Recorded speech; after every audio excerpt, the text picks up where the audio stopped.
A poor woman begs on the street with twin babies in her arms. When a young billionaire walks by, she says, crying, "You're their father, and you don't even know it." The moment he sees her, he realizes she's his ex-wife and is shocked. Jack Miller checked his watch for the third time in 5 minutes. The meeting was dragging on longer than necessary, and he hated that. Wasted time was wasted money. His fingers drummed on the mahogany table, while the CFO prolonged the presentation with figures Jack had already memorized the previous night. "We can stop here," he interrupted, standing up abruptly. "Review the third-quarter projections and email them to me." It wasn't a request. The room emptied in seconds. Nobody questioned Jack Miller when he ended a meeting. His reputation in Manhattan's real estate market was not that of someone who wasted time on unnecessary pleasantries. In the penthouse of the corporate building, his assistant, Claire, waited with the revised schedule. Horizon Properties Board cancelled at 3. "I suggest we use the time to review the contract for the South Tower." Jack nodded, grabbing his coat. "I'm having lunch out. Keep postponing Preston until Monday. He can wait." Autumn painted the streets in shades of amber and red, but Jack barely noticed the season's beauty. His mind was calculating the next move, the next acquisition, the next contract. It had been that way since the divorce 3 years ago. Work was predictable, controllable, safe. The sidewalk on Fifth Avenue was busy, as usual. Jack walked with purposeful strides, automatically weaving around tourists who stopped for photos. That's when something or someone bumped into his leg. "Sophie, wait!" a female voice shouted. Jack looked down and saw a small girl with curly brown hair clinging to his pants. There was something familiar in those eyes, something that made his heart skip a beat. "I'm sorry, sir." She slipped out of my hand. The woman approached, panting, carrying another child in her arms. Time seemed to freeze. Jack felt the ground vanish beneath his feet. "Emily!" She looked up, and recognition turned her tired face into a mask of shock. "Jack!" It wasn't a question, it was almost an accusation. 3 years vanished like smoke. There stood Emily Carter, his ex-wife, thinner, with deep, dark circles under her eyes, yet the same green eyes that had once made him believe in second chances. "I wasn't expecting to see you," he said, realizing instantly how hollow his words sounded. Emily pulled the little girl closer to her. The child in her arms started to whimper. "Grace is hungry. We need to go," she mumbled, trying to hold the other child's hand while juggling the one she was carrying. Jack watched, confused. The girls must have been, 2 years old? Younger? The math started to form in his mind, a disturbing equation. "Are they—" he began, unable to finish the question. Emily stared at him, and in that look were years of pent-up pain. "You're their father, and you don't even know it." The words hit him like a punch. Jack felt the air leave his lungs. The world around them kept moving, people passing, cars honking, but he was stuck in that moment, unable to process what he had just heard. "How is that?" The words died in his throat. "Not the time or place," Emily replied in a low voice, adjusting the worn bag on her shoulder. There was a broken dignity in her that Jack had never seen before. "Sophie, Grace," Jack repeated their names, trying to grasp reality. "Why didn't you ever tell me?" A shadow crossed Emily's face. "I tried. Many times." The little girl on the sidewalk, Sophie, raised her arms to her mother, showing signs of tiredness. Emily tried to pick her up as well, but with Grace already in her arms, the effort was obvious. "Let me," Jack held out his arms to help. "That's not necessary," Emily stepped back. "We're managing fine." A lie. Even with his usual emotional detachment, Jack could see the exhaustion in Emily's slumped shoulders, in the worn-out clothes on the children, in the patched bag, in the scuffed shoes. "Emily, wait. We can talk. I need to understand." "Not now, Jack. The girls are hungry. They haven't eaten since last night." The information hit him again. His daughters were hungry. "Let me help. At least with that. There's a restaurant nearby." Emily shook her head. "I don't want your charity." "It's not charity. It's responsibility." The words escaped before he could hold them back. A dangerous spark flickered in her eyes. "Responsibility now, 3 years later?" Sophie began to cry, alarmed by her mother's tone. Grace joined her sister, turning the tense encounter into an even more complicated situation. Jack noticed people watching. Emily tried to calm the children, but she was visibly on edge. "Please," he said softly. "Just a meal. For them." For a moment, it seemed Emily would relent. Her tired gaze flicked over her hungry daughters, but then she straightened her shoulders. "Thank you, but no. You made your choice a long time ago, Jack."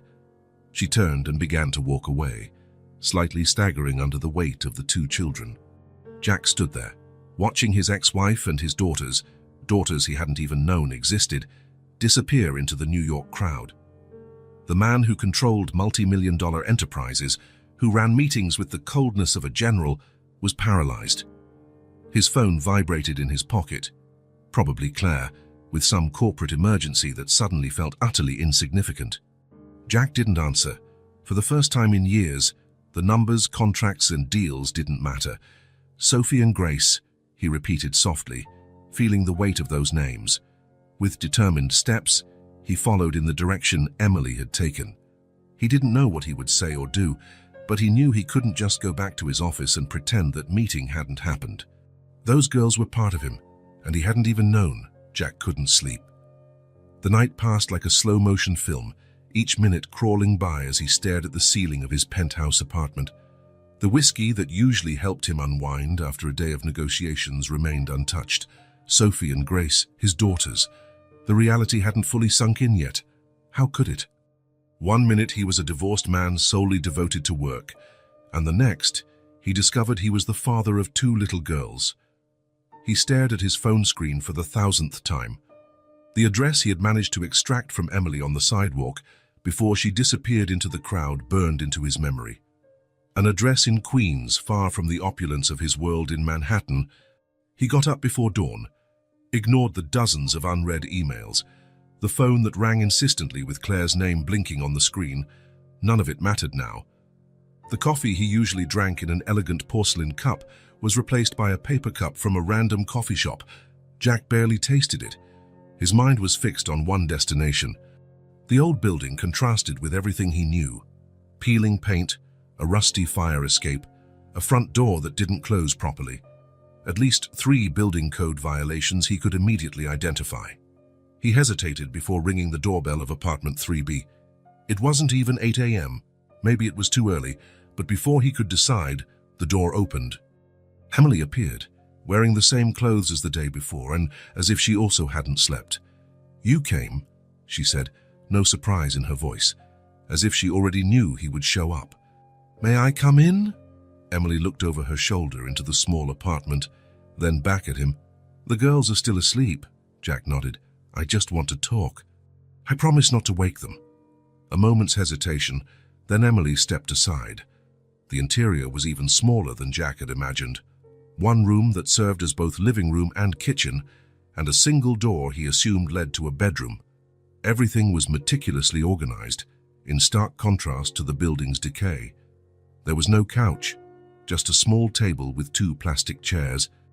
Emily pointed to one while she sat on the other. "You shouldn't have come," she said in a low voice. "How could I not come?" "It worked for 3 years." The unspoken accusation lingered between them. Jack studied Emily's face, noticing the tired lines that hadn't been there when they separated. "I didn't know, Emily." "You have to believe that." She studied his face for a long moment, as if looking for signs of deceit. "Part of me always knew you hadn't received my messages," she finally admitted. "But another part needed to believe you had chosen to ignore us." "Why?" "Because anger was easier to handle than disappointment." Jack absorbed those words. He had never been good at emotional conversations, at vulnerability. It was one of the reasons that led to their divorce. "What happened after we separated?" he asked, keeping his voice steady. Emily sighed, running a hand through her disheveled hair. "I found out I was pregnant 2 weeks after the divorce papers were signed. I tried to contact you. I called your office, sent emails, even went there in person. Claire," the name hung between them like an accusation, "she always said you were busy, unavailable. Then that you had explicitly requested not to be disturbed with divorce-related matters.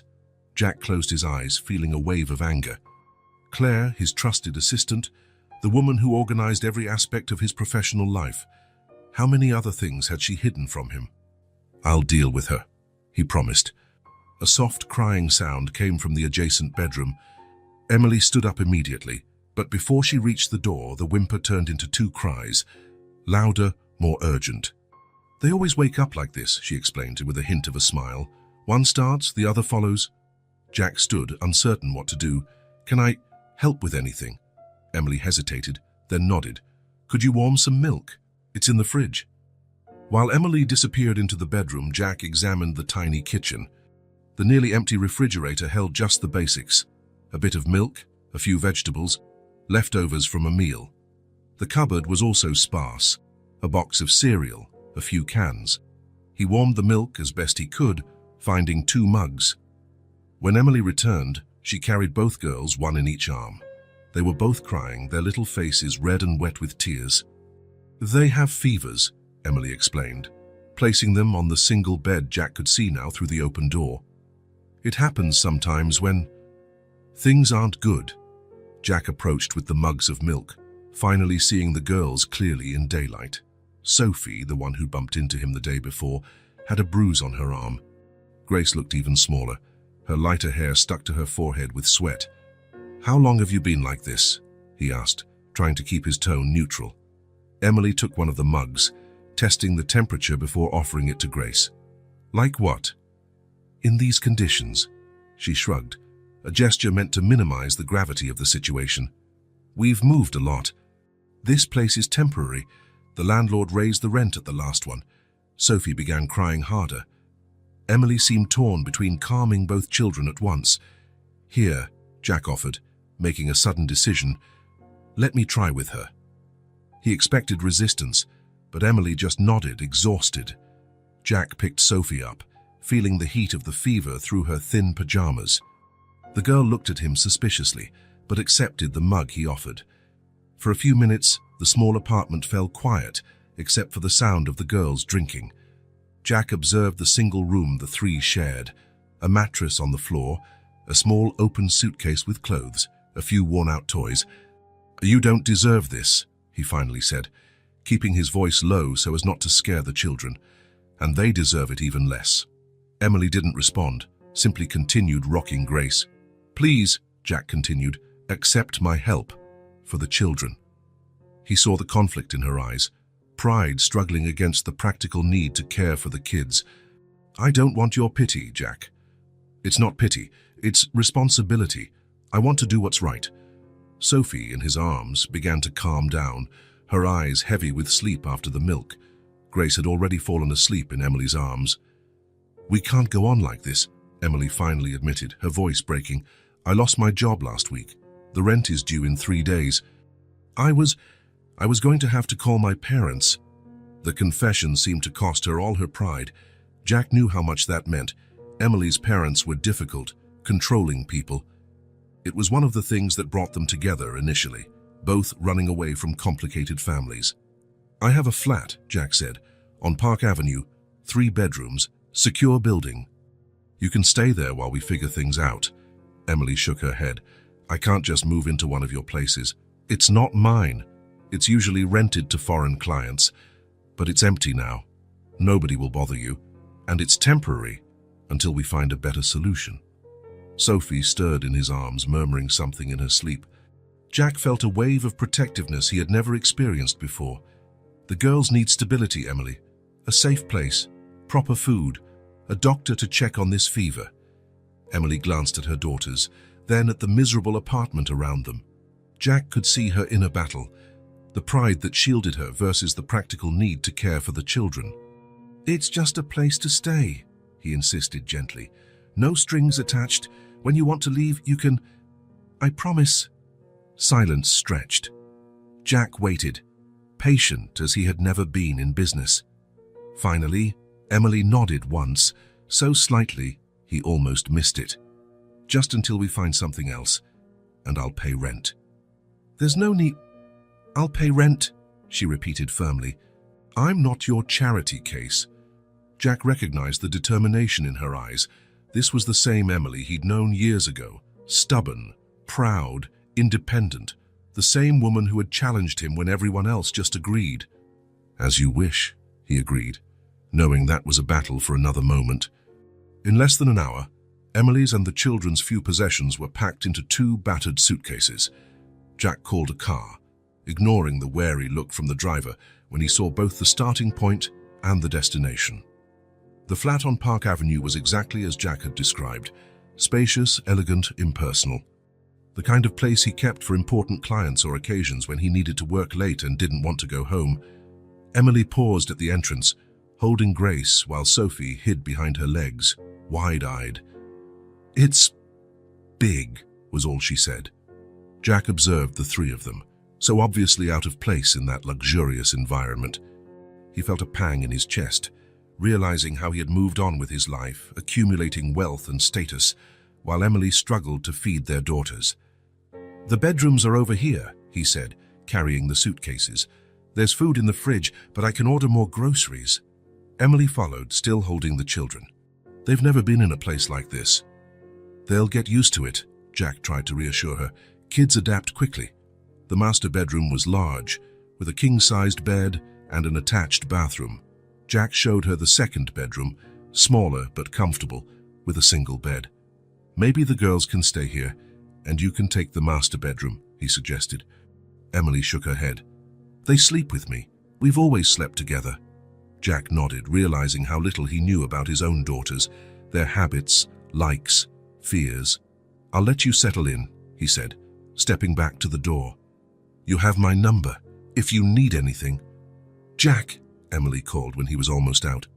"Why are you doing this?" He paused, considering the question. The corporate answer would be responsibility. The legal answer would be obligation. But none of those felt right at that moment. "Because it's the right thing to do," he answered simply. Emily nodded, not smiling, but there was something in her eyes. A small concession, perhaps. A tiny acknowledgement. "We'll be fine here," she said. "For the girls, not for us." "I understand." Jack left the apartment feeling strangely out of place, as if he'd stepped into a parallel universe where nothing followed the rules he knew. Normally, he'd be in his office now, closing deals, signing contracts, building his empire. Instead, he was leaving behind his ex-wife and 2 daughters he didn't know, in an apartment not really his. The feeling was disorienting. On the drive back to the office, he ignored multiple calls from Claire. He had something more important to handle first: finding a doctor for the girls, ensuring proper groceries for the apartment, cancelling all future reservations for the flat. That evening, after a day in which he couldn't focus on any meeting, Jack returned to the apartment. He knocked softly, unsure if he'd be welcome. Emily opened the door, looking slightly less exhausted. "They're better," she said before he asked. "The fever's gone down." Jack nodded, relieved. "Can I see them?" She hesitated, then stepped aside. Jack entered, noticing small changes.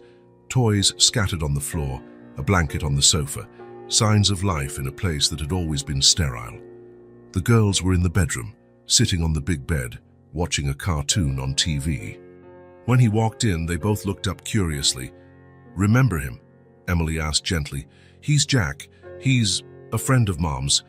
Jack felt a pang in his chest. Not their father, just Jack, Mom's friend. But he understood Emily's caution. He couldn't simply show up in the girls' lives and claim a title he had never earned. "Hi," he said, feeling oddly shy. Sophie, the braver of the 2, waved back. Grace just watched him with eyes identical to his. "I brought something for you," Jack remembered, pulling out 2 small stuffed animals he'd bought on the way, a bunny and a bear. He offered them tentatively, like someone trying to gain the trust of wild animals. Sophie reached out first, taking the bunny. Grace looked at her mother, who gave a slight nod before accepting the bear. "What do you say?" Emily reminded them. "Thank you," they both mumbled in unison, their voices so identical that Jack could barely tell them apart. "You're welcome," he replied, feeling strangely moved by that simple exchange. He stayed only a few minutes. He didn't want to impose, not when everything was still so fragile. As he left, Emily walked him to the door. "Thank you," she said quietly, so the girls wouldn't hear. "For today. For the place. But understand one thing, Jack. I'm here for the girls, not for you, not for us." "I know." "Good. As long as that's clear." Jack nodded, respecting the boundaries she was setting. They were fair, after all. "Tomorrow I'll bring some medicine and more groceries." Emily didn't object, which he took as a small step forward. Later that night, in his own apartment, alone with a glass of whiskey he again couldn't bring himself to drink, Jack received a text message. They fell asleep hugging the stuffed animals. "Thank you." It was simple, almost impersonal, but it meant something. A small channel of communication had opened, a silent acknowledgement. From the adjacent room, down the hallway, Jack could almost imagine he heard the sound of children's laughter, an echo of what was happening miles away, where his daughters slept safe. For the first time in years, he felt that something good might grow again. He didn't know what. It wasn't naive enough to believe things would go back to how they were between him and Emily. But something was beginning, something neither of them fully understood yet. But that needed to happen, for Sophie and Grace. And maybe, in some way he couldn't imagine yet, for them too. Jack woke to his alarm at 5 in the morning. Normally, he'd be reviewing contracts or financial spreadsheets at this hour, but today he had a different plan. He spent a few minutes sitting on the edge of the bed, an odd feeling in his chest. It wasn't anxiety like before a big negotiation. It was something else, more primitive. Insecurity, maybe. The thought almost made him laugh. Jack Miller, insecure. The man who closed multi-million-dollar deals without batting an eye, now worried about a breakfast. But this was no ordinary breakfast. It was the first he would ever make for his daughters. The kitchen in his apartment was rarely used. Jack usually ate out or ordered in. Now, standing in front of the open fridge, he realized how little he knew about what small children ate for breakfast. After a quick online search, he made a list and ordered delivery. Fruit, bread, cereal, milk, juice, eggs. When the bags arrived, Jack meticulously laid out each item on the counter, as if preparing for an important presentation. He cut fruit into small pieces, prepared pancake batter, boiled eggs. He worked with the same focus he devoted to business, checking every detail twice. By 7 o'clock, Jack was parking outside the building with the flat. Carrying several bags and a thermal container, he straightened his tie out of habit in the elevator, then realized he was dressed far too formally for a casual breakfast. "Too late to change," Emily answered after the second knock. She was already dressed, but her face showed signs of a sleepless night. "You're punctual," she remarked, stepping aside for him to enter. "I brought breakfast," Jack announced, trying to sound casual, as though making meals for kids was something he did every day. Emily raised an eyebrow but said nothing. Jack noticed the girls at the living room table, still in pajamas, playing with the stuffed animals he'd brought. "Hi," Jack said, feeling suddenly awkward. Sophie, the more outgoing one, waved enthusiastically. Grace just observed him with eyes identical to his. "I brought pancakes," Jack continued, holding up the bags as proof. "And fruit. And, well, a little bit of everything, to be honest." "They don't usually eat much in the morning," Emily commented, but there was a slight softness in her voice. Jack nodded, heading to the small kitchen.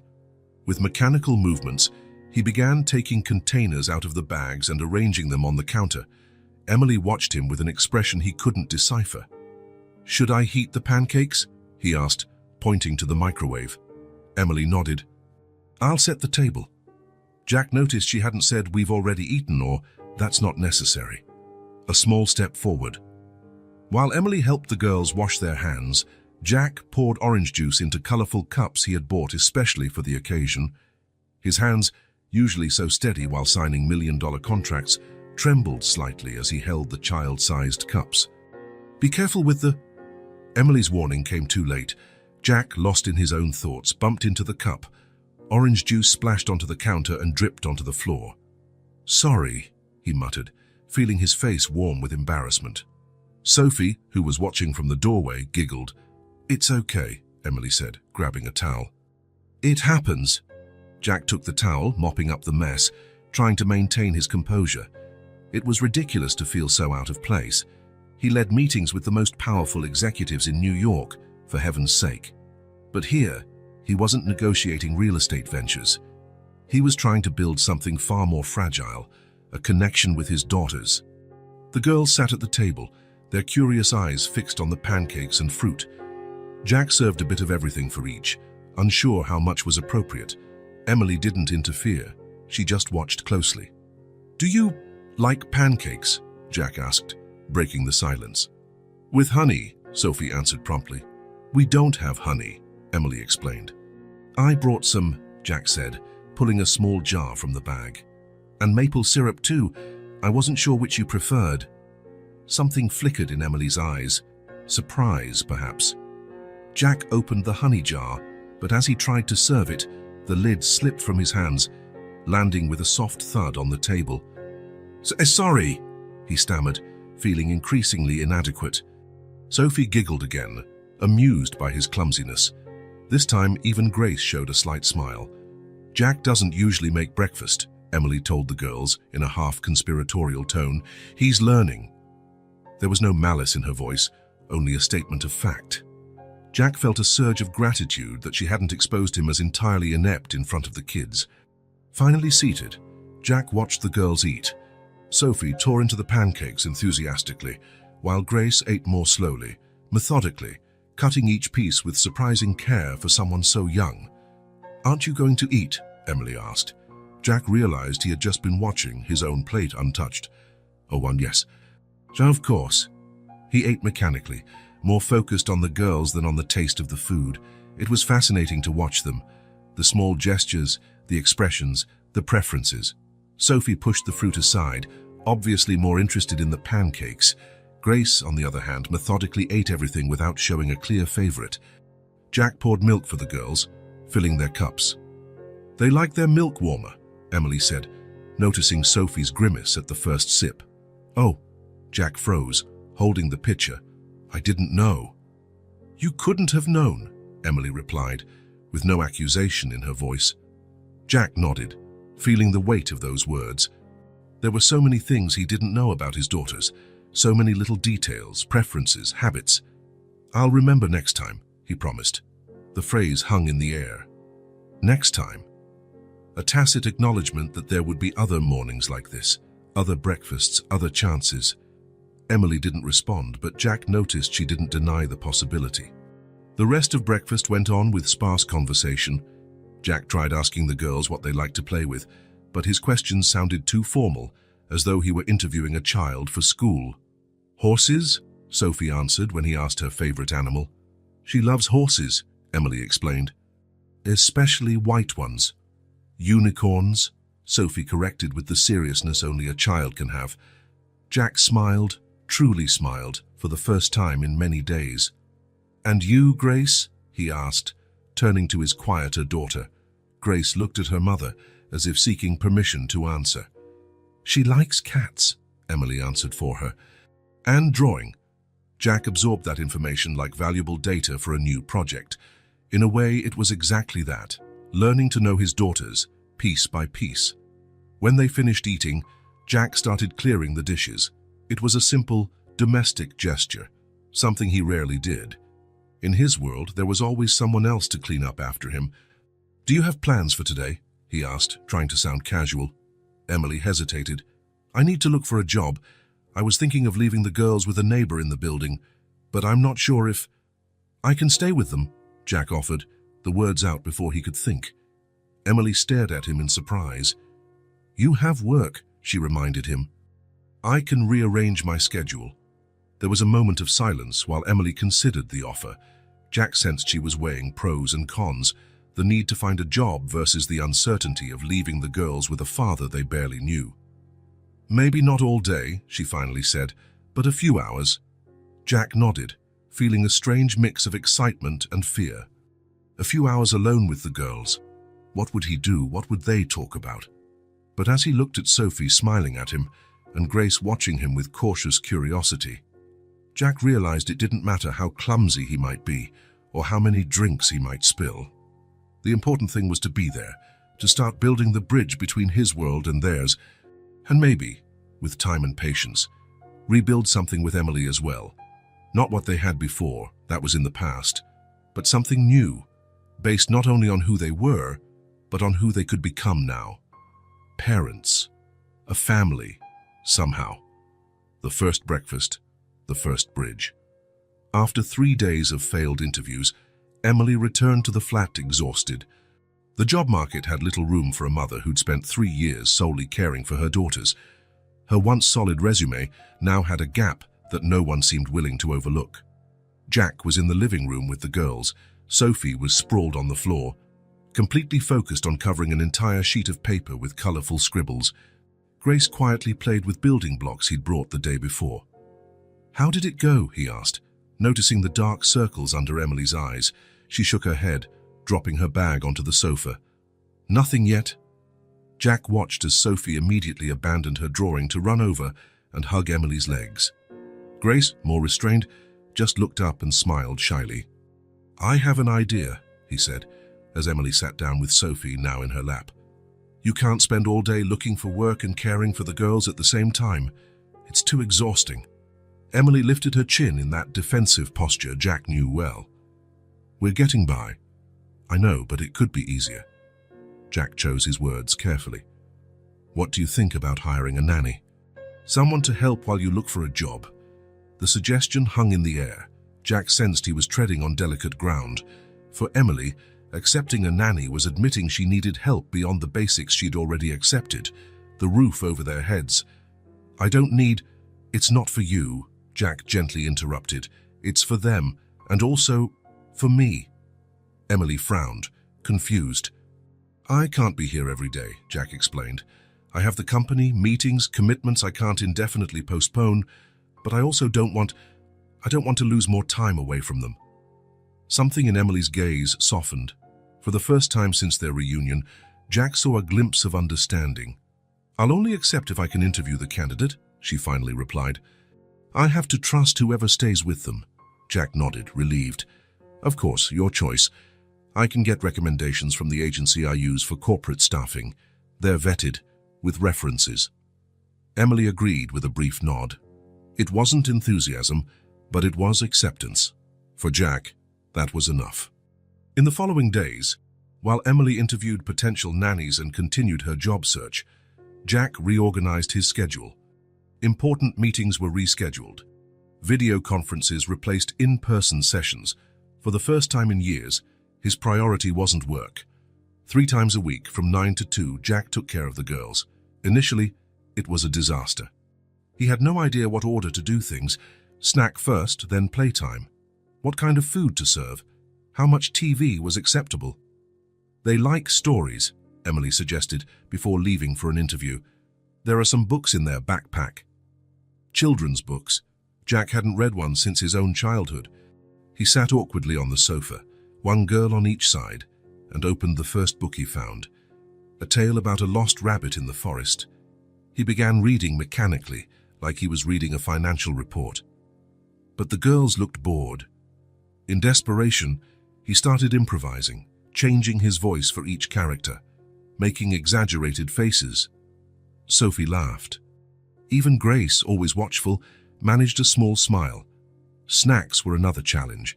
Jack had no idea what was appropriate. On the first day, he offered chocolate, which Emily promptly vetoed upon returning. On the second, fruit and sandwiches, which went over much better. "Cut them into triangles," Emily advised, seeing his struggle. "They like them that way." Small tips, small routines. Jack absorbed them like valuable information, more precious than any market analysis. He learned Sophie was allergic to strawberries, that Grace needed her favorite blanket to nap, that both loved music, but only certain songs. Each little detail was a victory. Every smile, a bigger achievement than any million-dollar contract he'd ever closed. In the 3rd week, something changed. Jack arrived at the flat, and instead of the usual timid wave, Sophie ran over and hugged him spontaneously. She rushed up and clung to his legs, just as she clung to Emily so many times. "Jack, did you bring a story today?" The request caught him by surprise. Had he really created an expectation, a habit they anticipated? "I did," he replied, showing the new book he'd bought on the way. "And something to draw with, too." Grace, always more cautious, approached slowly. She didn't hug him, but stood by his side, looking curiously at the bag he carried. Jack felt something unfamiliar in his chest, a feeling he couldn't name. It wasn't business adrenaline or the satisfaction of professional success. It was deeper, more essential, as if an empty space inside him was finally starting to fill. That night, when Emily returned, again unsuccessful in her job search, Jack was sitting on the living room floor, both girls asleep beside him. They had spent the afternoon drawing, and colorful papers lay scattered around them. "They fell asleep here?" Emily asked, surprised. Jack nodded, an involuntary smile on his lips. "We were making up a story about magical horses and talking cats. I think it got too boring because both conked out." Emily observed the scene, her daughters comfortably asleep next to the man who, until weeks ago, had been practically a stranger. Jack noticed her expression, a mixture of surprise and something else he couldn't decipher. "Need help taking them to bed?" he offered. Emily shook her head. "No." "You've done enough today." She bent down to pick up Sophie, but before she could lift the child, the little girl mumbled in her sleep, "Daddy, horse story." The world seemed to freeze for a moment. Jack felt the air leave his lungs. Emily remained still, her eyes fixed on the sleeping daughter. "She's dreaming," she said finally, her voice controlled. But there was no anger, only a statement of fact. Jack nodded, unable to speak. The emotion he'd felt earlier came rushing back like a powerful wave threatening to overwhelm him. Daddy. One word. A small victory. Emily carried the girls to the bedroom, while Jack gathered the scattered drawings. He found one by Grace, careful lines forming 3 stick figures. The largest appeared to have a tie. When Emily returned, Jack was already at the door, ready to leave. "They've gotten attached to you," she said, breaking the silence. There was no accusation in her voice, just an observation. "Is that bad?" Emily considered the question. Jack could see the thoughts passing through her eyes. Fear, caution, concern for the future. "No," she finally answered. "It's not bad. They deserve a father." She didn't say the word, but it hung in the air between them. "Tomorrow I'm bringing the resumes of 2 nannies," Jack said, changing to a more practical topic. "Both have great references." Emily nodded. "Thanks." It was a simple word, but loaded with meaning. Not just gratitude for the nanny resume, but for something bigger, for the effort, for being present, for the small routines that slowly built small victories. When Jack left, he took Grace's drawing with him. In the car, he looked again at the 3 stick figures. A family, perhaps. Not the one they had in the past, but something new. Something under construction, slow and fragile. Something that started with horse stories, sandwiches cut in triangles, and carefully kept drawings. Emily closed the door of the girls' bedroom gently.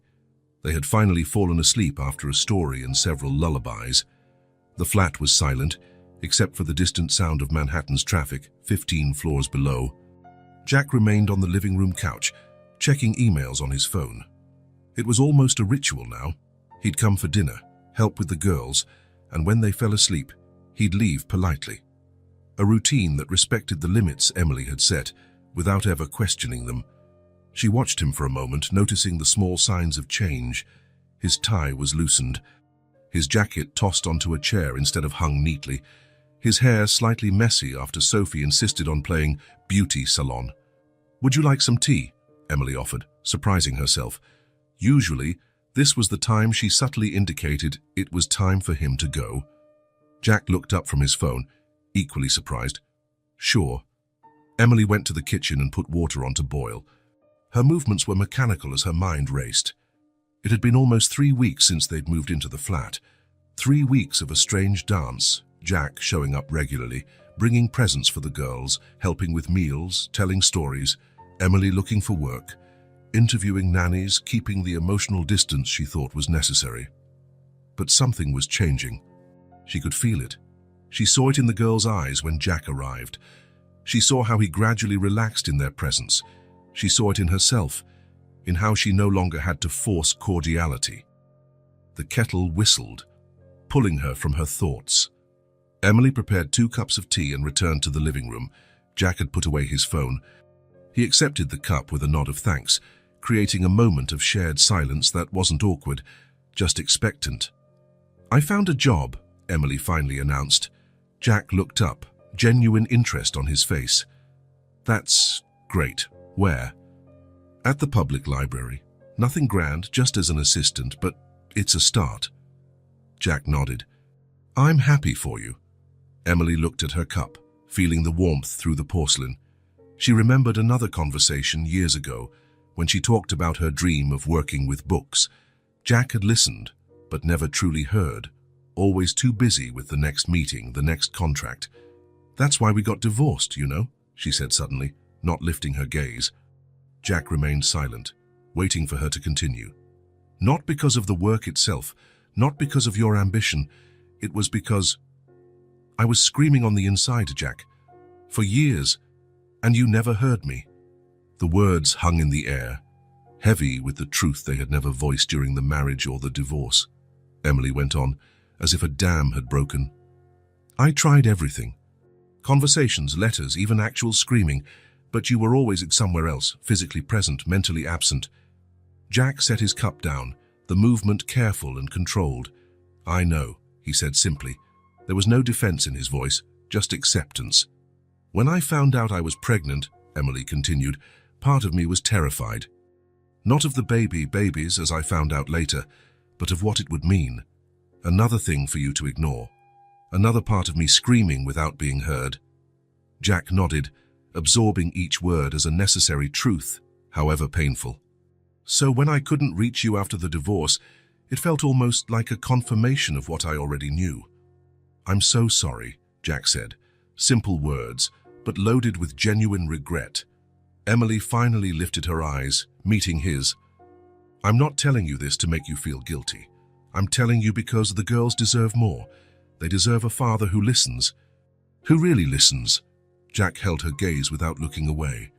"That's what I'm trying to be now." "I know," Emily admitted. "I see how you look at them, how you pay attention to every detail. It's different." A silence fell, not uncomfortable, but reflective.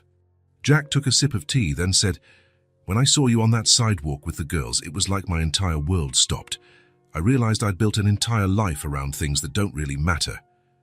Emily listened, truly listened, recognizing the vulnerability in his confession. "I was a terrible husband," Jack continued. "I was so busy building a future that I lost the present, and then I lost everything." "Not everything," Emily said gently, gesturing toward the bedroom where the girls slept. Jack smiled, a sad but genuine smile. "No, not everything." They fell silent again, both contemplating the past they shared and the uncertain future before them. "I'm not asking for us to get back together," Jack clarified. "I know what we had is over, but I want you to know that this time, I'm here. Really here. Not just for them, but also and for you if you need me." Emily studied his face, looking for traces of the old Jack, the man who made promises he never intended to keep, who said whatever was necessary to end a situation quickly. But what she saw was different, a sincerity that had never been there before. "I don't know what here means," she replied honestly. "I don't know what we are now or what we might become." "I don't either," Jack admitted. "But I do know I want to be part of their lives, and I respect you more than ever." Emily nodded, accepting that simple truth. It wasn't a reconciliation, not a new romantic beginning. It was something else, something for which they didn't have a name yet. "The nanny starts on Monday," she said, shifting to practical ground. "Heather seems good. The girls liked her." Jack recognized the change of subject as a sign that the deep conversation had ended. For now, some wounds had been exposed, others remained untouched. They wouldn't solve everything in one night. "What time do you start at the library?" he asked. 9. "I finish at 3 is at least for now." Jack smiled. "They'll love it. Sophie already talks about making friends." "She's always been social," Emily noted, a small smile on her lips. It was a simple observation, but a meaningful one. A shared memory, a mutual knowledge about their daughters, something that connected them, regardless of the past. They finished their tea talking about practical things, schedules, the girls' routine, weekend plans. When Jack finally stood to leave, there was a new understanding between them. They hadn't resolved everything, far from it. But at least now they knew they were in the same place. Not in the past, with its hurts and mistakes. Not in the future, with its uncertainties and promises. They were in the present, imperfect, complicated, real. And for now, that was enough. It was the phone that woke him at 2 in the morning. Jack groped for it on the bedside table, still half asleep, his mind trying to process who would be calling at that hour. "Hello?" he mumbled, voice rough with sleep.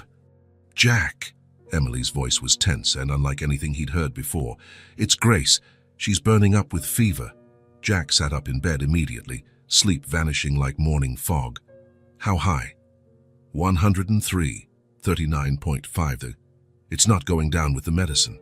He was already grabbing keys, phone, slipping on his shoes. "I'm on my way." "Did you call a doctor?"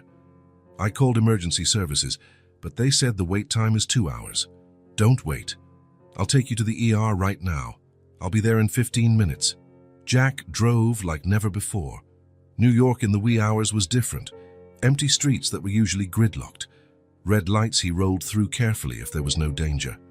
When he arrived at the building, Emily was already in the lobby, holding Grace wrapped in a blanket. Sophie stood beside her, in pajamas, hair tousled, face sleepy and scared. "Is Sophie coming with us?" Jack asked, gently taking Grace from Emily's arms. "I had no one to leave her with." "The nanny only starts on Monday." Grace felt too hot, her eyes glazed, breathing rapid. Jack felt a wave of panic unlike anything he'd known before. It wasn't the measured panic of high-stakes negotiations. It was raw, primitive fear, a father's fear for his child. "Let's go," he said, adjusting Grace in his arms. "I know a private hospital nearby. We'll be there in 5 minutes." In the car, Emily sat in the back with Grace, and while Sophie was in the front seat, securely strapped in. The little girl looked at Jack with wide, worried eyes. "Will Grace get better?" she asked in a small voice. Jack swallowed hard, trying to keep his voice steady. "She will, sweetheart. We'll take her to the doctor, and he'll take care of her." At the hospital, Jack's name opened doors that would normally be closed for a typical emergency. Within minutes, they were in a private room, a pediatrician examining Grace. "Pneumonia," the doctor diagnosed after listening to the little girl's lungs.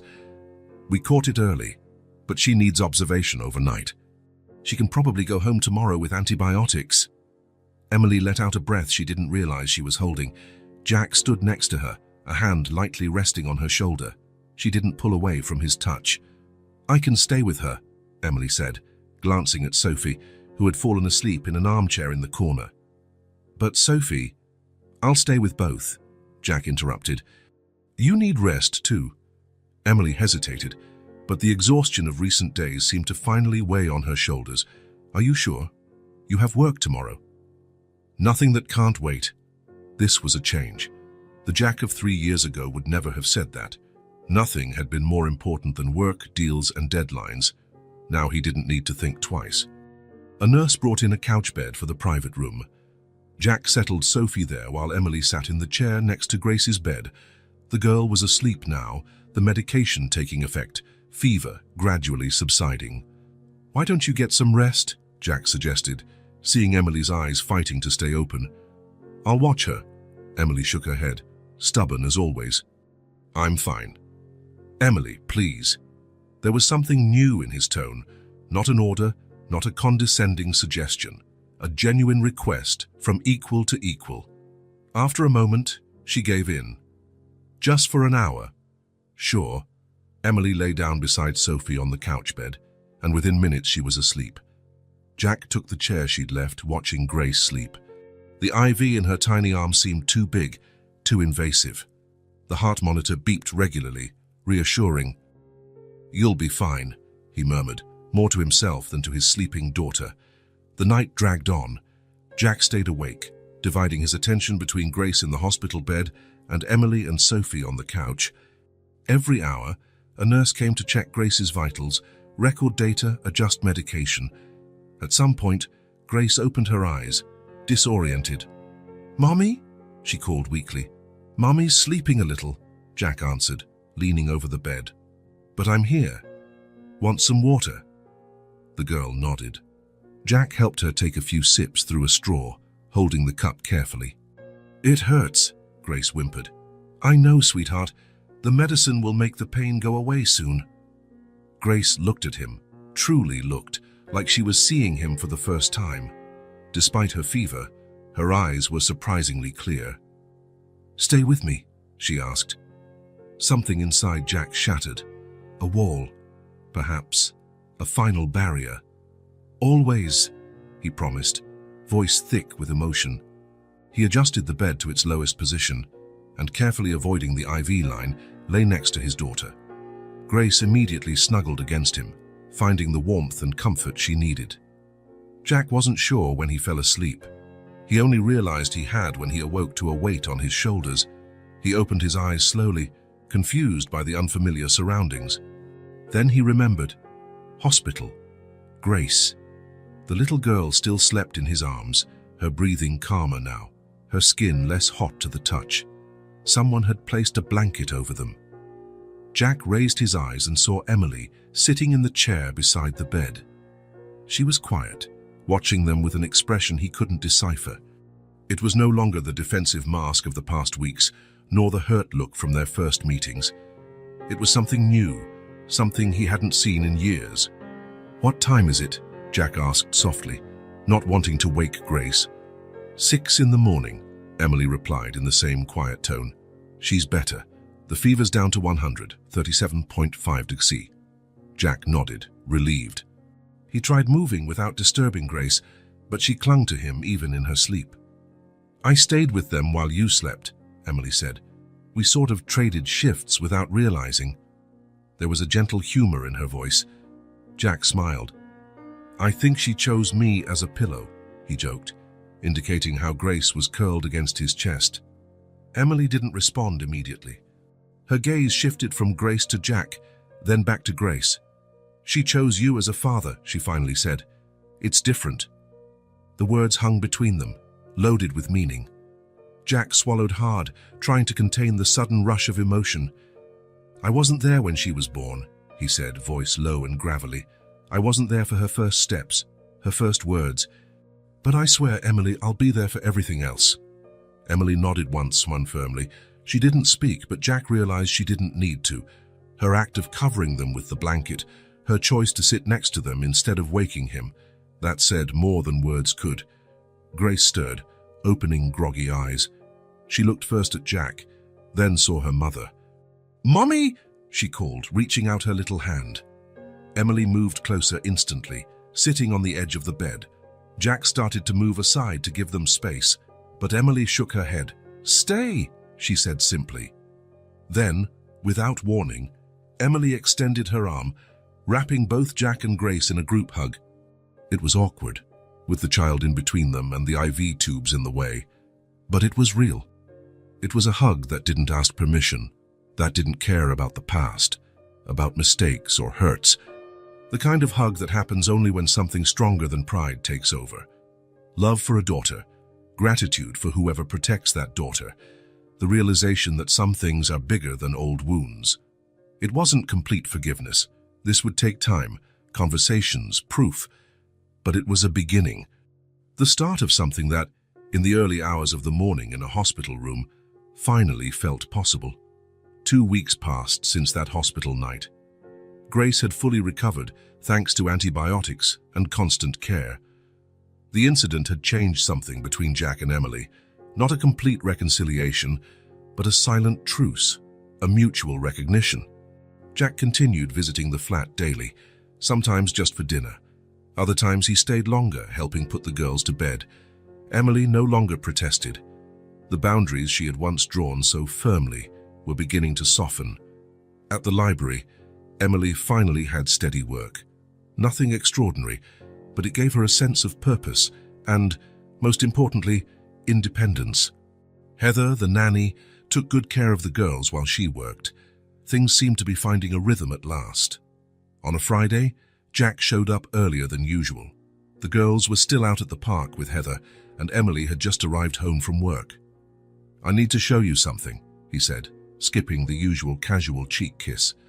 There was an undercurrent of excitement, almost a youthful nervousness about him. Emily looked at him, intrigued. "What is it?" "It's a surprise. Can we go now? Heather can watch the girls until we get back." She hesitated. Surprises weren't part of the unspoken arrangement they'd developed over the past weeks.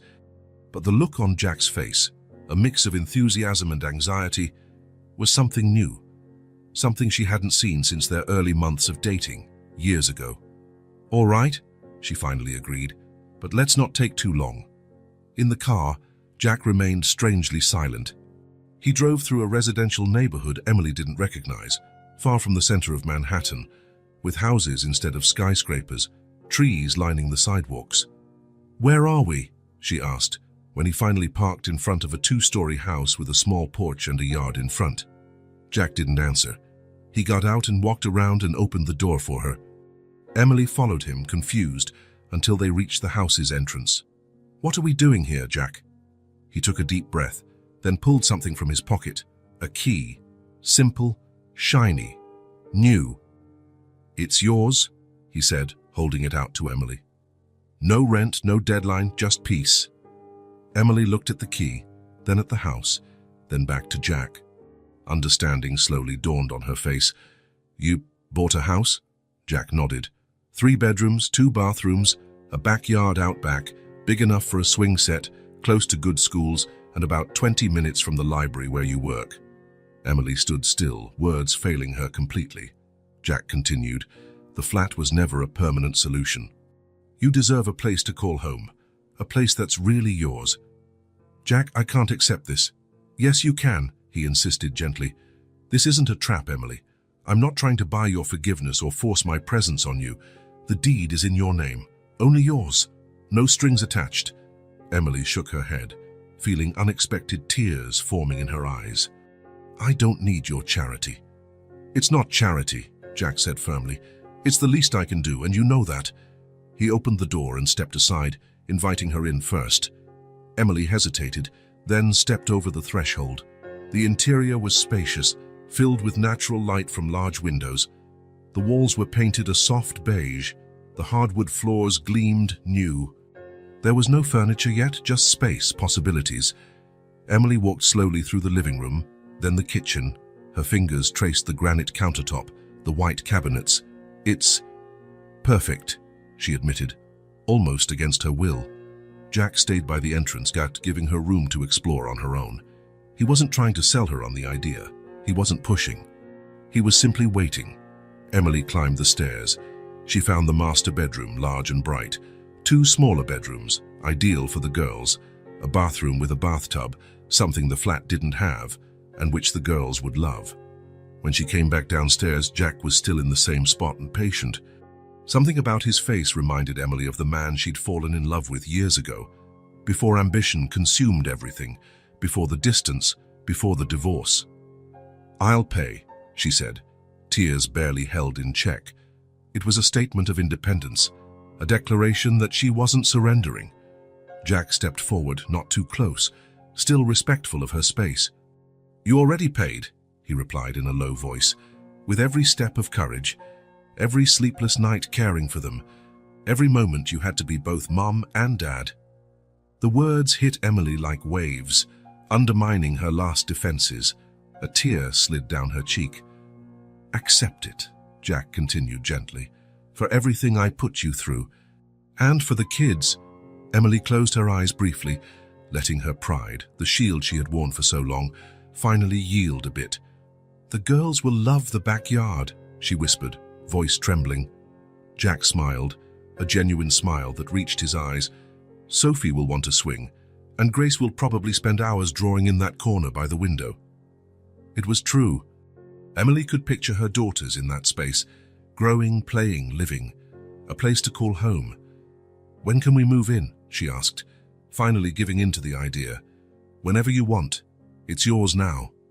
Emily looked at the key in her hand, small, simple, but carrying so much meaning.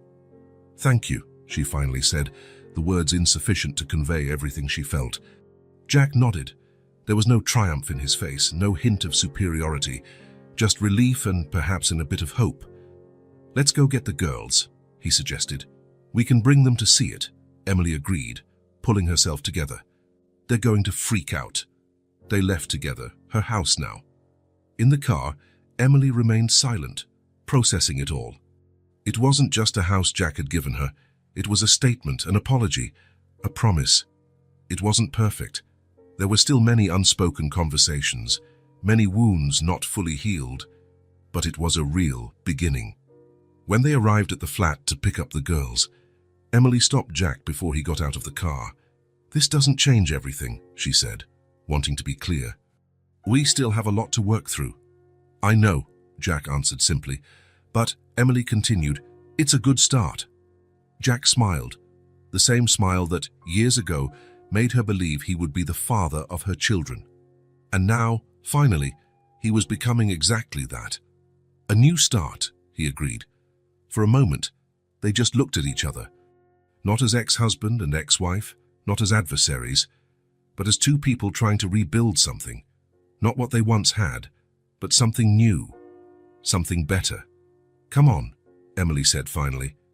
"There are two little girls upstairs who will want to know all about their new house." They went up together, side by side, not holding hands, not yet, but close enough to feel each other's warmth. The abyss that had separated them for 3 years no longer seemed so impassable. A house was more than walls and a roof. It was a symbol, a gift offered with love and respect, not control. And Emily, at last, was ready to accept it. The day began like any other in the new house. The autumn sun filtered through the freshly hung curtains, creating golden patterns on the wooden floor. Emily woke before the alarm, a habit formed over years of struggling alone.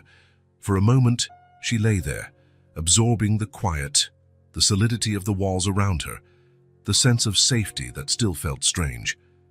They had moved in only 2 weeks earlier.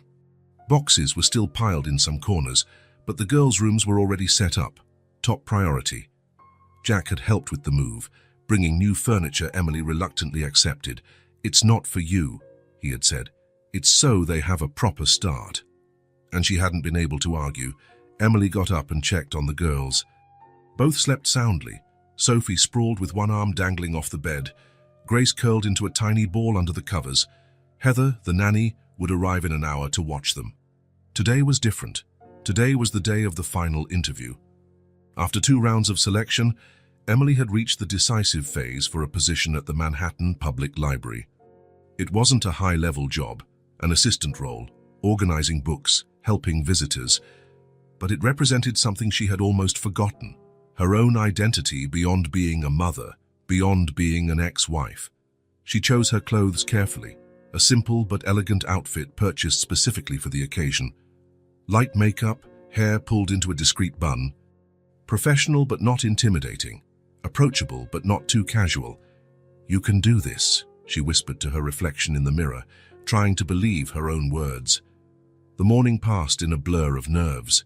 She left the girls with Heather, took the subway and arrived at the library 20 minutes early. She sat on a bench outside, breathing deeply, visualizing answers to potential questions. The interview lasted exactly 45 minutes. Emily spoke about her literature background, interrupted when she married Jack. She spoke of her love for books, about believing libraries were communal spaces. She didn't mention nights awake with infant twins, temporary jobs or unpaid rent. Some stories don't belong in a job interview. "We'll call by the end of the day," said the library director, a middle-aged woman with tortoise-shell glasses and a kind smile. Emily left the building feeling light, regardless of the outcome. She had tried. She had presented herself not as a victim of circumstances, but as a professional. That was a victory in itself. Her phone rang halfway home, a number she didn't recognize. Emily stopped in the middle of the sidewalk, heart racing. "Emily Carter?" "Yes, this is she. This is Margaret from the public library. We'd like to offer you the position if you're still interested." The sidewalk seemed to wobble under her feet. "Yes, I'm very interested." "Great. Can you start on Monday? We have some paperwork and a badge to prepare. Monday is perfect, Emily replied, her voice steadier than she expected. She hung up and stood there, letting the moment sink in. People hurried by, tourists studied maps, taxis honked. The normal rhythm of the city. But for Emily, the world had changed.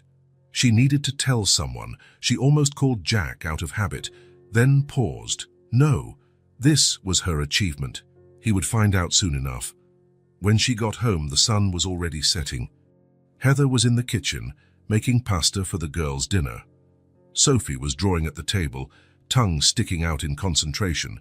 Grace was sorting her building blocks by color on the living room rug.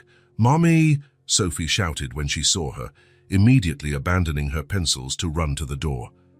Grace stood more slowly, but her eyes shone with the same enthusiasm. Both hugged Emily's legs, almost knocking her over. "Guess what, Mommy?" Sophie exclaimed, hopping in place. "Guess who came?" "Who came?" Emily asked, though she suspected the answer. "Jack," the two said in unison, pointing to the backyard door. Through the glass doors, Emily saw Jack adjusting a swing under the large oak tree. He was without his jacket, shirt sleeves rolled up to his elbows, focused on the task. "He brought a swing," Grace explained solemnly, "a wooden one. And pizza," Sophie added, as if that were equally important. Emily smiled, silently thanking Heather with a look. The nanny nodded, understanding she was dismissed. "Girls, I have some news," Emily announced once Heather was gone. Both looked up, eyes bright, curiosity on their identical faces. "Mommy got a job at the big library, the one with all those books you like." For a moment, there was silence. Then Sophie burst into questions. "You'll work with books? You'll read stories? Can you bring books home?" Grace, quieter as always, simply smiled and took her mother's hand, giving it a proud little squeeze. The backyard door opened and Jack entered, wiping his hands on a rag. "I think the swing is ready for a test," he announced, then noticed the excitement in the room. "Did something happen?" "Mommy's going to work with books," Sophie answered before Emily could. "At the big library." Jack's face lit up with a genuine smile. "Is that true?"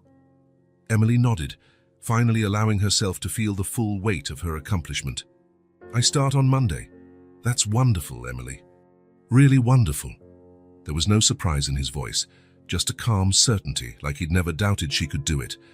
"I'm going to draw a picture," Sophie declared, running back to the table. "Mommy with books." "And a badge," Grace added softly. "Mommy's going to have a badge." Emily watched her daughters, feeling a rush of love so intense it nearly knocked her off balance. When she looked back at Jack, she saw something in his eyes she hadn't seen in a long time. Admiration. "They're so proud of you," he commented. "It's just an assistant job," Emily replied, still uneasy with praise. "It's a start," Jack corrected gently. "A new start. Yours." "Mommy," Sophie called from the table. "Come see." They walked over together. Sophie had drawn Emily surrounded by books, a large, colorful badge pinned to her shirt. The books floated around like magic birds. "It's you at the library," Sophie explained the obvious. "It's beautiful, sweetie," Emily said, kissing the top of her daughter's head. "You deserve all this," Jack said quietly, just for Emily to hear. "They're proud of you." He paused, then added, "And I am too." Emily didn't answer with words. She didn't need to. She just looked at him, really looked, letting her eyes convey what she wasn't ready to say aloud yet. A smile, not with her lips, but with her gaze. An acknowledgement of the road traveled, the battles fought. A silent thank you, not for the job, not for the house, but for something more fundamental. Respect. "Who wants to try the swing?" Jack asked, breaking the moment naturally.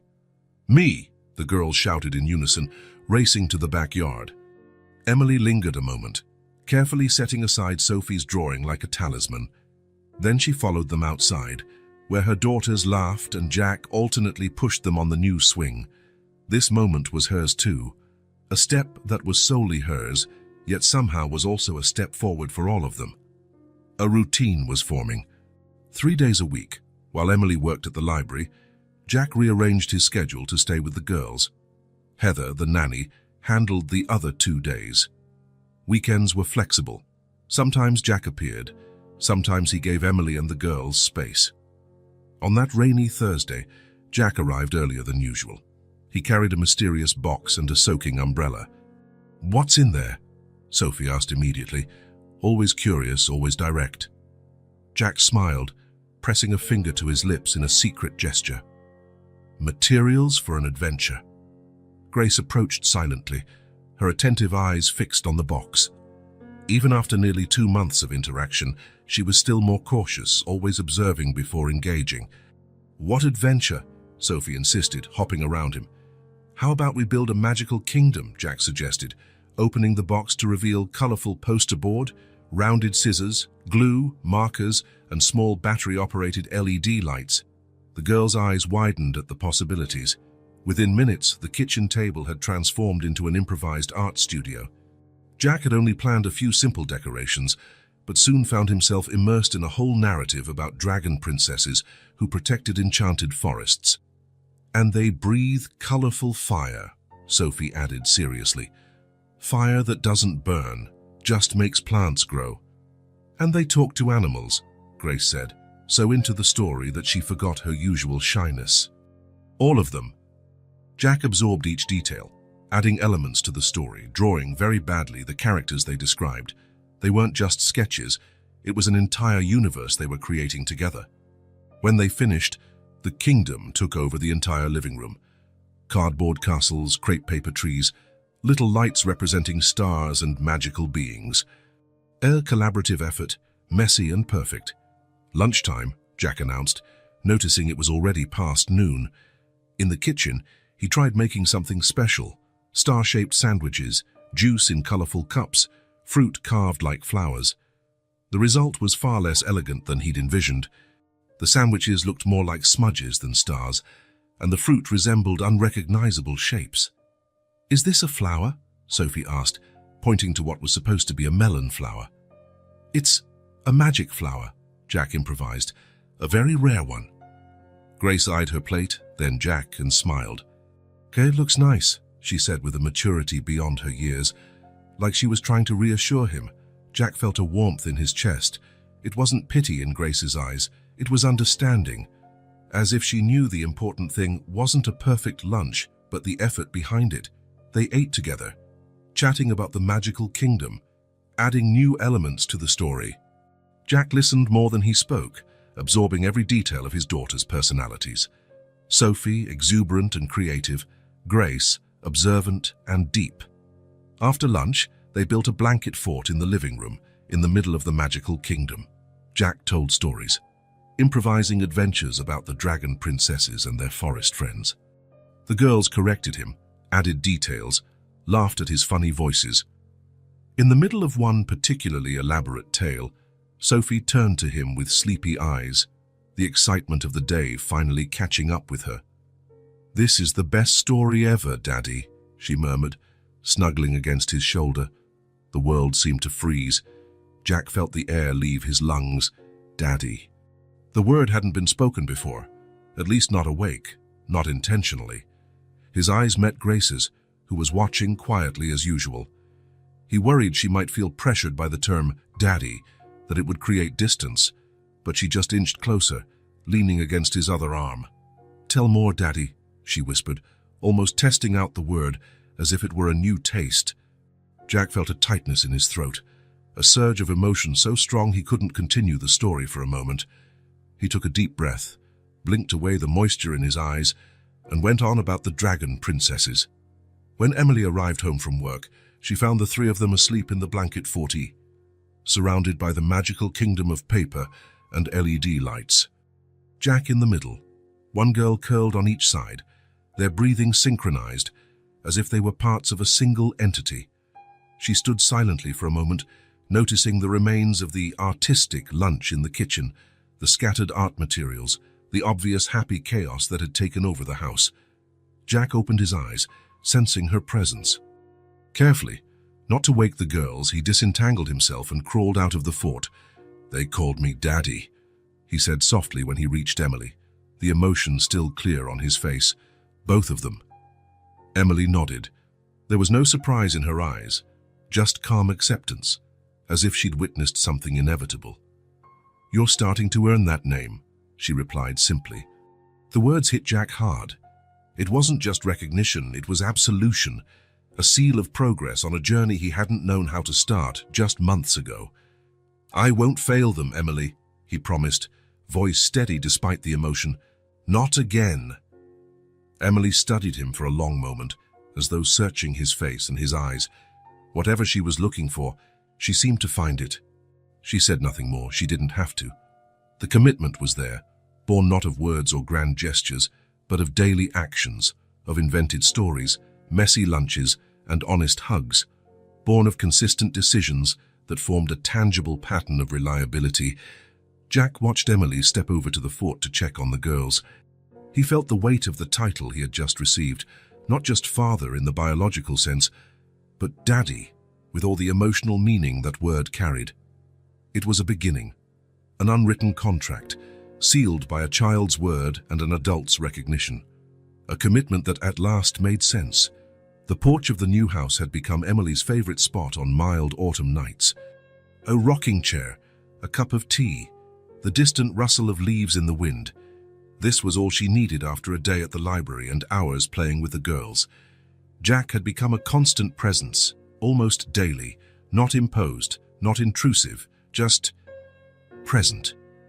Tonight, he had stayed for dinner again. The girls loved when he cooked, even if the results were debatable. What mattered was the laughter, the shared mess, the sense of normalcy that was slowly taking hold. Now the girls were asleep, worn out after a bedtime story session. Emily had listened to Jack mimic pirate and princess voices, making the girls laugh until they were breathless. This was different from the Jack she had known during their marriage, a man always in a hurry, always mentally elsewhere, always focused on the next meeting or deal. The porch door opened softly. Jack stepped out, carrying 2 cups of tea. He offered one to Emily and sat in the chair beside her. "They finally fell asleep," he commented with a slight smile. Sophie wanted just one more story, but her eyes were already closing. Emily nodded, accepting the cup. She's always been like that, fighting sleep as though she'd missed something amazing. They sat in silence for a few minutes, just enjoying the calm of the night, the aroma of tea and each other's presence without the pressure to fill the space with conversation. But there was something in the air, an unasked question, a topic they'd postponed too long, now ripe for discussion. "Jack," Emily began at last, her voice calm, without accusation. "There's something we need to talk about." He turned to face her, attentive. Over the past months, he had learned to truly listen when Emily spoke. "About what happened after we separated," she continued. "About the girls." Jack nodded, giving her room to continue. "I tried, Jack," Emily said, looking at the teacup in her hands instead of him. "I called, I wrote, but Claire must have hidden everything." Jack stayed still, letting the weight of her words sink in. They had touched on this briefly before, but never with detail. "How many times?" he asked in a low, controlled voice. "A lot," Emily replied. "First I called your office. Claire always said you were in a meeting or traveling or just unavailable. After a while, she started saying you had specifically asked not to be disturbed with anything about our divorce." Jack closed his eyes for a moment, feeling the burden of that revelation. "When I found out I was pregnant," Emily continued, "I tried harder. I sent letters, emails. I even went personally to your office once, but they wouldn't let me up. Claire said you didn't want to see me." "That never happened," Jack muttered, a cold anger beginning to build inside him. "I never knew you tried." "I assume so," Emily said, with no bitterness, just stating a fact. "After the girls were born, I tried a few more times. Sent photos of them as newborns to your personal email. Nothing." "I never got anything," Jack confirmed, tension in his voice. "My emails. Claire had access. She said she was filtering out irrelevant messages." Emily shook her head slightly, a sad smile on her lips. "I always suspected she looked at you in a different way. I always thought she liked you." Jack looked up, surprised. "What?" "It was obvious. Jack. For any woman, at least. The way she moved around you, always found excuses to touch your arm or shoulder when you talked. The way she looked at me when I showed up at the office, as if I were an intruder. Jack took a deep breath, letting this new perspective settle. Claire, his assistant for almost 10 years. Efficient, dedicated, always available. Always creating a barrier between him and the rest of the world, claiming to protect his precious time. I should have realized, he finally said, guilt evident in his voice. On the day I saw you on the street with the girls, that was the first time I suspected Claire's involvement, but even then, I never imagined it could be so calculated. Emily didn't respond immediately. She looked up at the stars, breathing in the cool night air. Maybe she convinced herself she was doing what was best for you, Emily eventually said, that I would be a distraction, a complication for your career. Perhaps, in a twisted way, she really believed she was protecting you. Jack looked at Emily with silent admiration. Even after everything, she could still find empathy, even for someone who had done so much harm. That doesn't justify it, he said firmly. No, it doesn't, Emily agreed, but it helps to understand. Silence returned, heavier this time, loaded with the weight of these revelations. 3 years, Jack finally murmured, almost to himself. 3 years lost. Not entirely lost, Emily gently corrected, glancing toward the room where the girls slept. We're here now, they're here. Jack followed her gaze, feeling a mix of gratitude and determination grow within him. Emily, he began, then stopped to gather his thoughts. I failed. Not just you, but them. Even if I didn't know about them, I failed by creating a system where someone else could make those decisions for me. By isolating myself so much in work that it seemed acceptable, somehow. Emily watched him in silence, seeing real understanding on his face. What happened, she said at last. What matters is what we do now. Jack nodded, determination replacing his initial shock. I need to talk to Claire. Yes, Emily agreed. You do. After that, Jack continued, I want to do things right. For the girls. For you. Emily didn't ask what he meant by right. It wasn't time for that conversation yet, but something had shifted there on the porch, under the stars. A truth finally heard, a mutual understanding. They adore you, Emily said after a moment. You know that, right? Jack smiled, a genuine smile despite the emotional turmoil. I love every second with them. Even when Sophie spills juice on my suit, or Grace corrects me when I miss a part of her favorite story. Emily laughed softly, recognizing her daughter's behavior. They're part of both of us, you know. Sophie has your determination. Grace has your watchful eye. It's strange how genetics work. And they have your strength, Jack added. Your resilience. Those are qualities I deeply admire in you, Emily. I always have.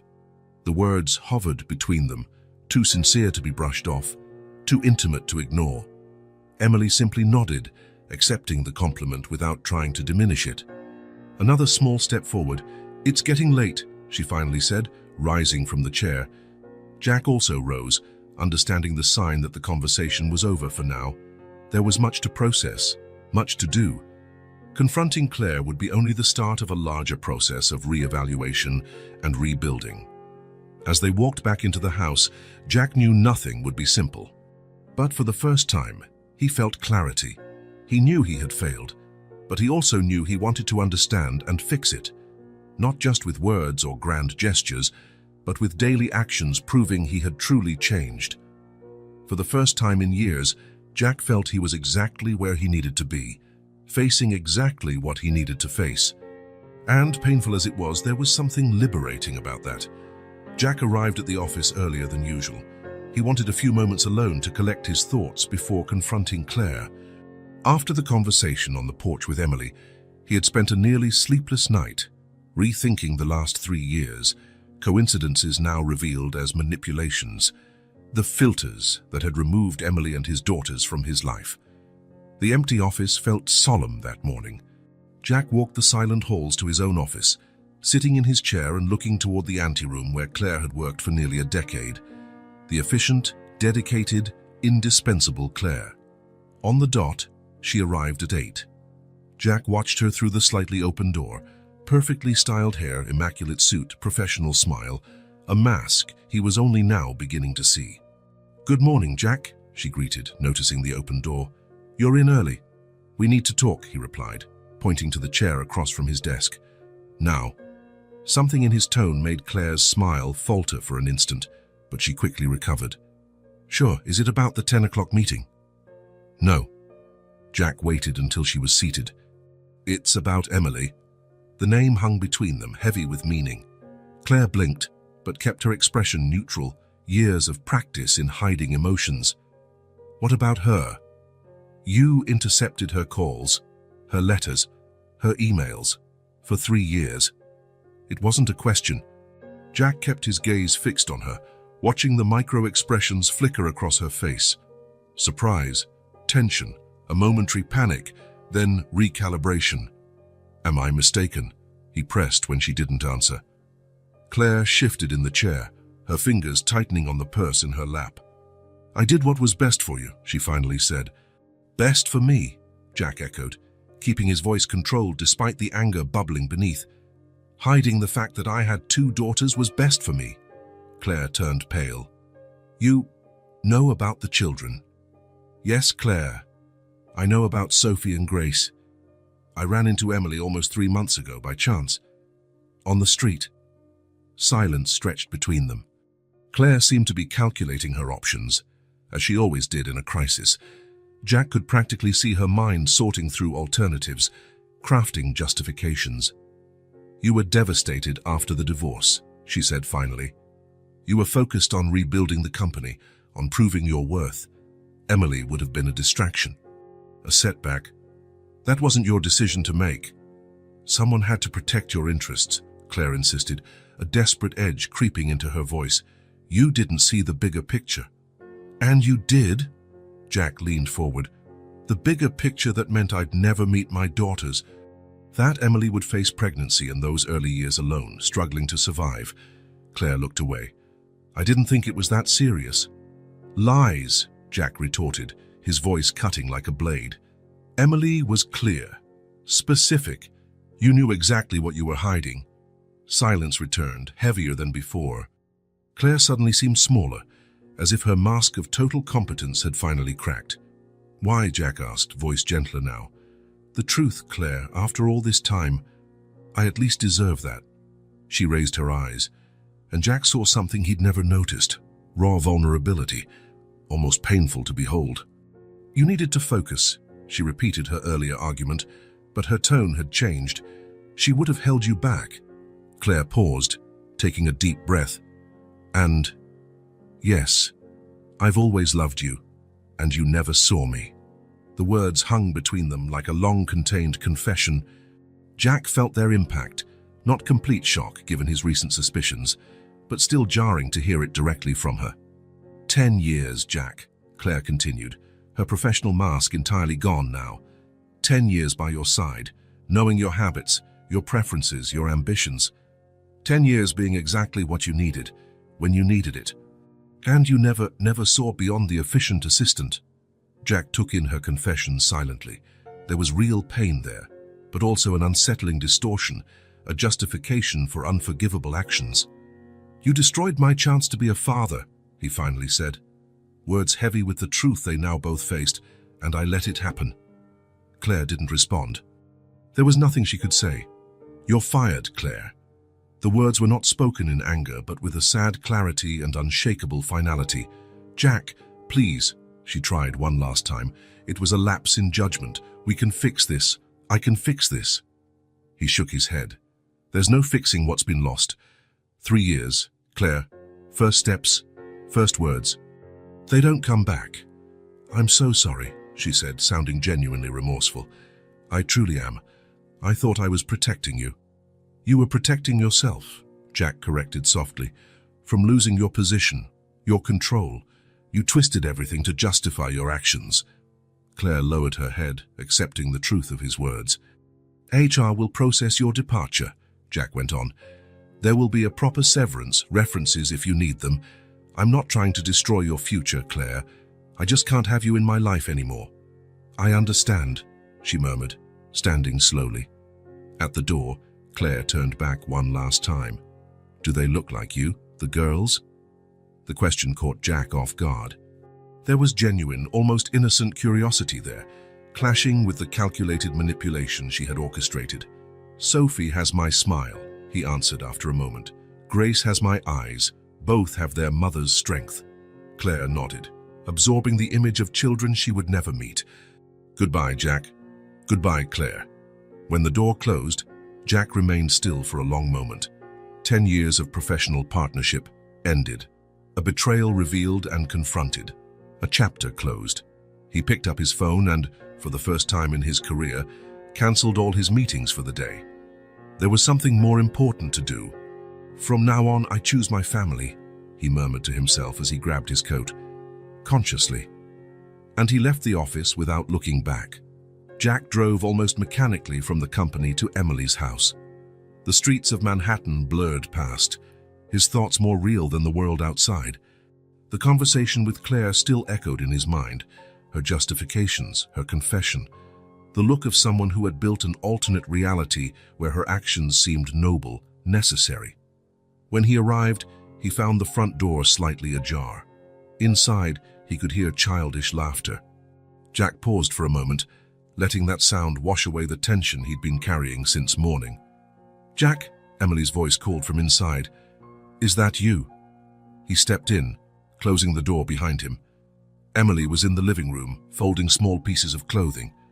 The girls were in the backyard, visible through the French doors. "I cancelled my meetings," Jack said, answering the question in her eyes. "We need to talk." Emily nodded, reading the gravity in his tone. "The girls are busy. We can go to the kitchen." In the kitchen, Jack sank into a chair. Emily stayed by the counter, giving him space but remaining present. "I spoke with Claire," he began. "How did it go?" Emily asked softly. Jack took a moment to gather his thoughts. "She admitted it, everything. She intercepted your calls, hid your letters, filtered your emails. For 3 years. Emily showed no surprise, just a calm acceptance, as if she were hearing confirmation of something she already knew. "Why?" she asked, though her tone suggested she already suspected the answer. "She said I needed to focus on the company, that you would be a distraction." Jack paused, then added, "And she admitted she always had feelings for me, that she was competing with you, in a way." Emily nodded slowly. "I knew, not how far she went, but about her feelings. It was obvious in how she looked at me, the way she talked about you. Why didn't you ever tell me?" "I did. Several times," Emily answered without accusation, just stating a fact. "You always brushed it off as me exaggerating. Said she was just efficient, dedicated." Jack closed his eyes, remembering it was true. Emily had brought it up more than once, but he had never taken her seriously. "I fired her," he said finally. "Obviously." "That can't have been easy," Emily noted. 10 years together."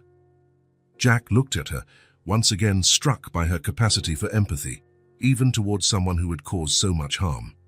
"She destroyed our chance at being a family from the start. Hid my daughters from me. How can you not hate me for it, Emily, for being so blind?"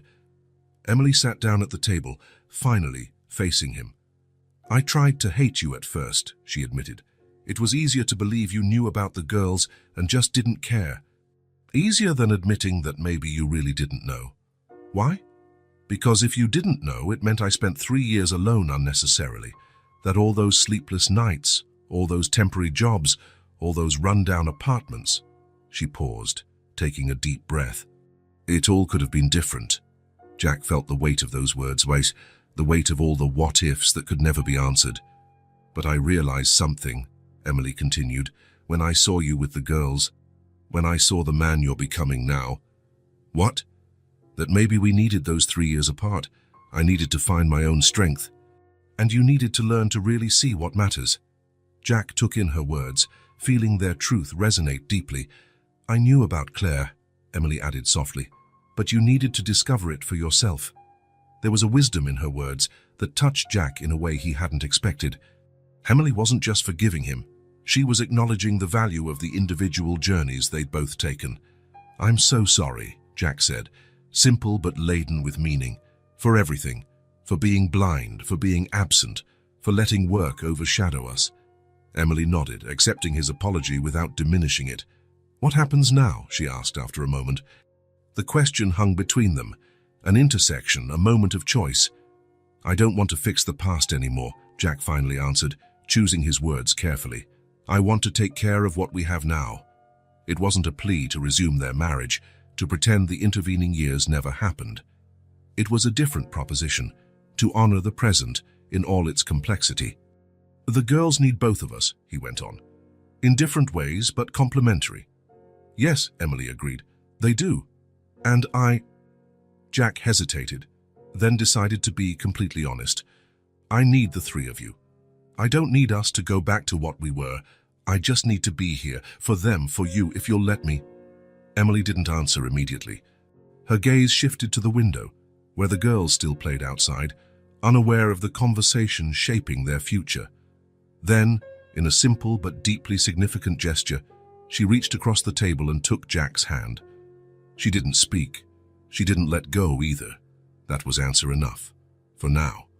Talisam by Autumn was moving along, bringing shorter days and cooler breezes. Golden leaves fell in the small backyard, creating a natural carpet that delighted the girls. Sophie ran in circles, making leaves swirl around her. Grace, more methodical, collected the prettiest ones to press between the pages of her favorite books. The routine in the house gradually found its groove. Jack started spending more nights there than at his own apartment. Not in Emily's room. He slept on the sofa or in the guest room when it was organized. They hadn't discussed it explicitly. It was a natural evolution, a new normal respecting both of their rhythms. At work, Jack had completely reorganized his structure. He delegated more responsibilities, cut back on hours, showed up primarily for truly important meetings, ignoring those that were just ego boosts. His temporary assistant, an older woman named Margaret, was efficient without being intrusive, professional without being possessive, a refreshing change. At home, and he'd started thinking of it as home, he found a new pace with the girls. Sophie now ran into his arms when he arrived. Grace, though more reserved, sought his attention in subtler ways, showing him her drawings, bringing him books to read together. On a Friday, Jack decided to make dinner. It wasn't his strong point. In fact, during their marriage, he had barely stepped into the kitchen except to grab something from the fridge. He remembered the countless times he'd come home late to find dinner waiting and Emily already asleep. How many silent meals, how many missed opportunities to connect. Now, however, he was determined to try. With sleeves rolled up and wearing a borrowed apron, he was attempting to decipher a spaghetti recipe that looked simple enough, at least in theory. The girls had settled on the kitchen floor, coloring with crayons while he cooked. Sophie narrated an elaborate story about astronaut princesses, which Grace illustrated with careful lines. "Daddy, that's burning," Sophie pointed out, sniffing the suspicious odor starting to fill the room. Jack rushed to the stove, where the sauce was boiling over. "Everything's under control," he lied, lowering the heat and trying to salvage what he could. Grace watched with keen eyes but said nothing. She just continued drawing, now depicting Jack in the kitchen, surrounded by clouds of smoke. The accuracy of her observation was impressive and slightly embarrassing. "I think we need more seasoning," Jack muttered to himself, examining a sauce that managed to be both scorched and bland. A culinary achievement. "Mommy puts green leaves," Grace offered, without lifting her eyes from her drawing. Green leaves, right. Jack scanned the counter, spotting a bunch of basil he'd bought earlier. "This should do." He added a generous handful to the pan, hoping to mask the burnt taste. Emily arrived just then, returning from the library. She stopped at the kitchen door, taking in the scene. Jack flustered amid pots. The girls spread out on the floor with their drawings, the table set somewhat haphazardly. "What's going on here?" she asked, a smile forming on her lips despite herself. "We're making dinner," Sophie announced, leaping up to hug her mother. "Daddy's burning the sauce," Grace added in her characteristic honesty. Jack turned around, a splotch of tomato sauce on his shirt, wearing an expression that was half embarrassed, half proud. "Welcome to chaos." Emily placed her bag on a chair and approached the stove. Jack stepped aside, letting her inspect the damage. She took a spoon, tasted the sauce, and made a face. "You're still a terrible cook," Jack chuckled, not offended. "But they love it," he said, nodding toward the girls watching with interest. Emily looked from the girls to Jack, then to the genuine effort she saw in the messy kitchen. "Maybe it's time to learn together," she suggested, grabbing another apron. There was something in those words that went beyond cooking, a broader invitation, a slightly open door. They worked side by side, Emily salvaging what she could of the sauce, Jack following her directions with a concentration he had never devoted to domestic tasks before. The girls kept drawing, occasionally asking to help and making an even bigger mess, yet a richer experience. Sophie insisted on adding more cheese than any pasta could possibly handle. Grace carefully cut basil leaves into perfectly symmetrical pieces. Jack watched her precision, amazed that such a small child could be so meticulous. "She gets that from you," Emily whispered, noticing his gaze. "From me. That attention to detail, that need to do things just right. You used to apply it to business, she applies it to everything." Jack processed this, seeing his daughter in a new light, recognizing a part of himself he'd never noticed in her before. When they finally sat down to eat, the result was far from perfect. The pasta was overcooked, the sauce too acidic, despite Emily's heroic attempts, but nobody seemed to care. "For a first family dinner, it's not that bad," Emily remarked, twirling spaghetti around her fork. Family. The word did not go unnoticed by any of them. Jack looked at her, then at the girls, feeling a wave of clarity he hadn't felt in years. "I failed you, Emily," he said quietly but firmly, "but I won't fail them." He paused, gathering courage. "And if you'll let me, I'll never fail you again either." It wasn't a marriage proposal, nor a grand romantic gesture. It was a simple, honest promise, born not of fairy tale illusions, but of hard-earned lessons. Emily didn't reply immediately. Her gaze drifted over each of them, Sophie with tomato sauce on her chin, Grace meticulously cutting her spaghetti, Jack waiting with a vulnerability the old Jack Miller would never have shown. Then she smiled, not just with her lips, but with her heart. A smile Jack recognized because he had learned to truly see. "More sauce out, please." Sophie broke the moment, her childish urgency intruding. And so dinner continued, filled with laughter over the partially burnt food, the girls' stories of their day, and weekend plans. Grace spilled juice on the new tablecloth. Sophie managed to get spaghetti in her hair. Jack told terrible jokes that somehow made everyone laugh. It wasn't perfection. It was better, real love, with all its imperfections, attempts, and small victories. A new family, built not on illusions or expectations, but on truth, on daily, conscious choices to show up, to truly see each other. Later that night, after the girls were in bed, Jack and Emily sat on the porch as they had many nights before. But something felt different. A new beginning lingered in the air between them, unspoken but palpable. "Do you think the girls are happy?" Jack asked, gazing up at the stars. "Can't you tell?" Emily answered. "They're blossoming. Sophie talks about you all the time. And Grace, she's never drawn as much as she does now." Jack nodded, feeling a surge of gratitude for the chance he'd been given. "What about you?" he asked, and turning to her. "Are you happy, Emily?" She weighed the question, giving it the importance it deserved. "I'm at peace," she finally replied, "more than I have been in a long time." "Peace is good," Jack agreed. "It's a start." "A start," Emily echoed, savoring the words. Their hands found each other in the space between the chairs. A simple gesture, a bridge, a choice. Beginning again did not mean going back to who they were. It meant building something new, where no one had to be perfect, just present, choosing to stay every day, not out of obligation, not by default, but for love. Real, imperfect, true. Under the stars, with no grand declarations or dramatic gestures, a family became whole. Not the family they might have been 3 years ago, but the family they needed to be now, stronger because of the journey, wiser because of the scars. A new family, built on truth, Sometimes, starting over isn't going back. It's creating something new, where no one has to be perfect, just present. Because love doesn't need promises. It needs people who choose to stay. Every single day. If this story touched your heart, subscribe to the channel and turn on notifications so you don't miss the next ones. Leave a like, because it helps this story get recommended to more people. See you in the next story.